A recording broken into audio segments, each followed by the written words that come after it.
back. Big news out of New Mexico, the land of enchantment, becoming the first state in the country to launch free childcare for everyone, no matter your income. In this new move, allowing families to have both private and public care paid for by the state. The state has been working to expand childcare access for a few years now, trying to boost education levels that are ranked some of the worst in the country.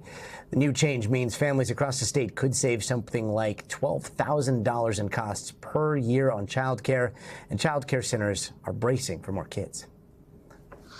I talked to HR and we came up with a strategy. We're like, let's hire at least 1 to 2 people per classroom just to make sure we are prepared, especially for New Mexico always being named last for education. I think this is a huge win for us.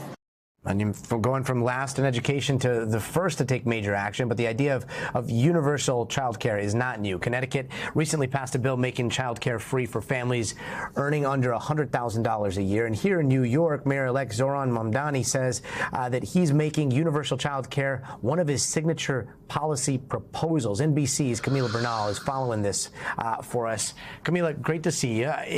They've been talking about this for a while. Like, how have they finally been able to make this happen?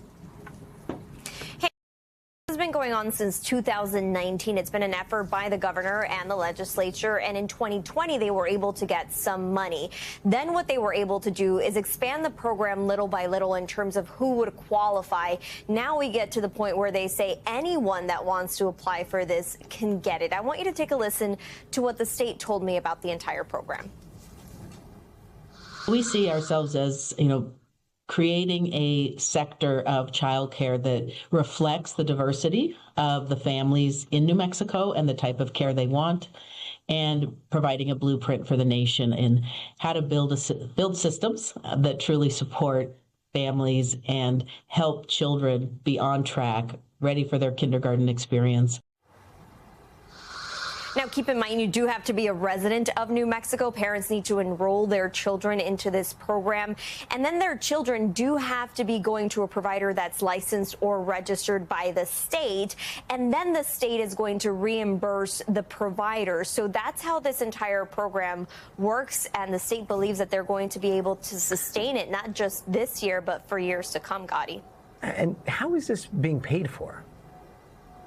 Yeah, so I talked about the money that they got in 2020. They were able to appropriate $300 million, and that was invested in the stock market. So you have interest that has been essentially adding up, and what they have now is $10 billion. So a large chunk of that money is going to go to paying for this program. New Mexico, for example, also has a fund from oil and gas leases. So part of that money also goes into paying for this early childhood education. But the primary funding for all of this does come from that trust fund that has just been growing, and they anticipate will continue to grow, which will continue to fund this program, Gotti. Investing in the market to invest in children, that's wild. In the past, New Mexico, in the past and in the present, New Mexico's been ranked as one of the worst in education in the country.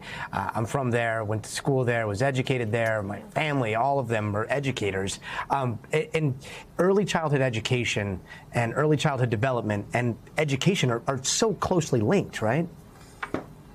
Yeah, and the state believes that if you invest early, then you are going to set up children to have a good kindergarten experience, for example. So they feel like once they start investing in all of this early on, they are going to be able to continue a good trajectory for children in the state of New Mexico. Not only that, they're also saying a parent can then focus on succeeding in their profession or their work and can also make more money if that's what they focus on. So in general, they believe they're going to make this better for the entire family, which then they say could improve some of these statistics that are obviously not great for the state of New Mexico. So this is sort of that first step that they feel is necessary for all of this. And they say, yes, this is likely going to be something that will be replicated around the country. They want to be that blueprint, as the state said, so that other states, even if they don't have, say, oil and gas money, they can still find a pot of money somewhere, grow it, and be able to do this in their state as well, Gotti. Yeah, quite the blueprint. Camila Bernal,